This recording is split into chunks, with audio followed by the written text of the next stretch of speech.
Physiotherapy দেখাইছি, doctor দেখিয়েছি। ওষুধ খেলে হয়তো দেখা যায় কিছুদিন, যে কদিন ওষুধ খাই ওই কদিন ভালো লাগে, তারপরে আবার ব্যথা চলে আসে। আমার সমস্যা হচ্ছে 2016 সাল থেকে।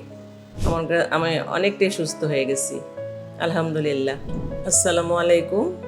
আমি মিরপুর শেওড়াপাড়া থেকে এসেছি। আমার কোমর থেকে পা পর্যন্ত ব্যথা ছিল, ঘাড়ে ব্যথা ছিল। আর শশী হাসপাতালে আমি স্যারের ভিডিও দেখে এখানে এসেছি।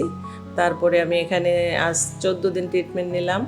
এখানকার ট্রিটমেন্ট করার পরে আমার অনেকটাই ব্যথা কমে গেছে, আমি ভালো আছি।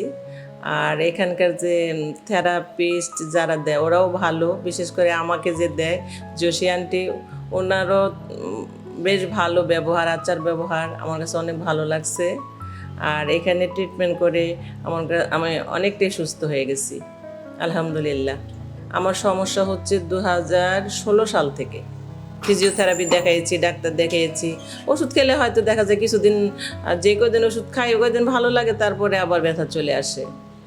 আর ফিজিওথেরাপি অনেক জায়গায় নিয়েছি, দেখা যায় গেছে 21 দিন 7 দিন এরকম কোর্স করেছি, ওটাতে তেমন একটা ভালো আসে নাই। এখানে আমি 14 দিনই বেশ আমার কাছে ভালো লাগতেছে।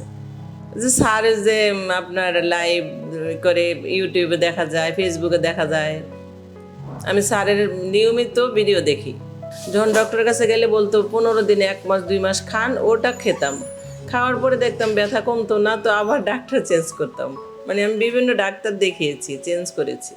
হসপিটালের পরিবেশ ভালো লাগছে। ফিজিওথেরাপিস্ট প্রথমে বললাম যে আমাকে দেয়, ও অনেক ভালো, একটা ছোট বাচ্চা মেয়ে, খুবই ভালো, আন্তরিকতা ভালো আমার সাথে। মানে ও আমাকে আন্টি ডাকে, আমিও ওকে আন্টি ডাকি, ওভাবেই আমি ট্রিটমেন্ট নেই। আর যারা আছেন আরও বাকিরা, ওরাও সবাই ভালো।